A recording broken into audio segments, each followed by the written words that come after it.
Trump White House will be watching the U.S. Senate like a hawk this week, waiting to see which Republicans buck the president. The Senate could vote on a resolution disapproving President Trump's declaration of a national emergency to fund his southern border wall. The White House hopes to keep Republican defections to a minimum. Mr. Trump vows to veto the measure if it passes. Also on Mr. Trump's radar, his disgraced former campaign chairman, Paul Manafort. He will be back before a federal judge on Wednesday for sentencing in a case that he has already pleaded guilty to. Last week, another judge gave him almost 4 years in prison. That was on another conviction, a sentence that was widely criticized as too lenient. And because it is never too early to start thinking about the next election, the White House will be sizing up its potential Democratic rivals in 2020. So right now, the top preferences for Iowa voters are former U.S. Vice President Joe Biden and U.S. Senator Bernie Sanders, 27 and 25%. We'll talk about that in just a second. Peter Mathews joins us. He's a professor of political science at Cypress College. Peter, good to talk to you again. Good to talk to you. Yeah, a couple different things on the radar this week. For the second time in as many weeks, the president's former campaign chairman, Mr. Manafort, is going to get jail time. Yes, and this time he faces a much tougher judge, Amy Jackson, and she won't be as lenient as Judge Ellis was. And the fact is that he could get up to 10 years maximum this time, and it could be served either concurrently or probably more than likely consecutively, which means it'll put him into prison for possibly 14 years. That's coming up, and it's going to be a tough time this Wednesday for him. Yeah, the president's been downplaying this so far, and he has a pretty good argument, I would say, that those crimes that Manafort is going to jail for have nothing to do with the president. It's correct that they have nothing to do with the possible Russia collusion or conspiracy, but the thing is, Manafort did commit crimes, according to the evidence, and there were some serious crimes. I mean, he had lied to the FBI, he had, decided to not to tell the truth about other things, and he was convicted of tax fraud and evasion and all kinds of things that were very, very serious. And they could have had a maximum of between 19 and 24 years, the recommended sentencing, and yet he only got 4 years.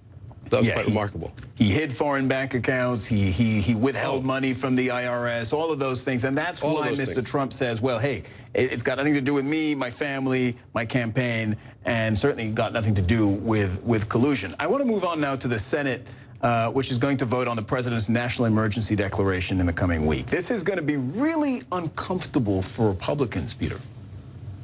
It is because, first of all, it's Congress versus the president. The Congress should not be giving so much power to the president. And some of the Republicans are going to vote with Democrats on this. For example, 4 Republicans have already committed to voting with Democrats against the president's emergency. And there are 10 more or so are kind of on the fence about it. And they don't want to give powers that Congress has in the Constitution to the president, the power of the budget, for example. The president is seen by many of them, Democrats and Republicans, as having seized power by declaring an emergency that really didn't even have any basis in order just to move money around and take money from the defense budget and use it for this. That's a power that Congress is supposed to be having. So it's going to make some Republicans worried about if they vote against the president, what will happen in 2020 election. That's where they're caught in a rock and a hard place, so to speak. But if you look at this from Donald Trump's point of view, even if the Senate votes against him, right, and they vote to shoot down his national emergency declaration, even if that happens, he can just veto it, and then it's pretty much the end of the story. He can veto it, but it'll be a real rebuke to him to have a bipartisan vote against his action, which was seen as unconstitutional by many, many people. And the American people, 2/3 of them are against his declaration of the emergency, and that's pretty bad for his popularity. So he can veto it. Of course he can veto it, and then both houses would have to pass it over a 2/3 majority with a 2/3 majority, which will be very difficult to do. But the rebuke itself by having a simple majority vote against him to end the emergency is very important. It's remarkable that would happen to this president. Let's take another look at the poll I was showing a few minutes ago. It's this new Iowa poll on the Democratic presidential race. Now, leading the race right now, even though he's not officially running yet, I have to stress that, is Joe Biden, 27%. Just behind him, Bernie Sanders, 25%, and everybody else, the rest of the field, is really far behind. You see Elizabeth Warren there with 9% in third place. Now, how do you read these numbers, Peter? Because it's not only is this still very early days, but also this is not a nationwide poll. This is just Iowa. Right, exactly. I'm not surprised by it because Sanders had a nationwide campaign, and in Iowa he did very, very well, and so he has a ground campaign there still. People know him, and of course, Vice President Biden was known by the whole country for 8 years.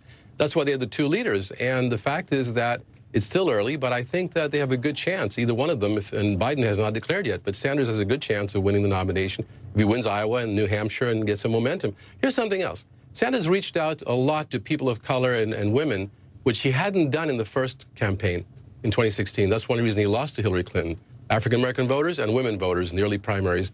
This time he reached out. He has a very diverse campaign committee, for example. Co-chair people are Indian-American Ro Khanna, the Congressman Ro Khanna. It includes Nina Turner, the Ohio State Senator, and other people from Puerto Rico. There's a mayor of Puerto Rico, San Juan is also a co-chair. He's reaching out consciously to say, I am not just running for only a certain segment of the population. I'm for everyone in America.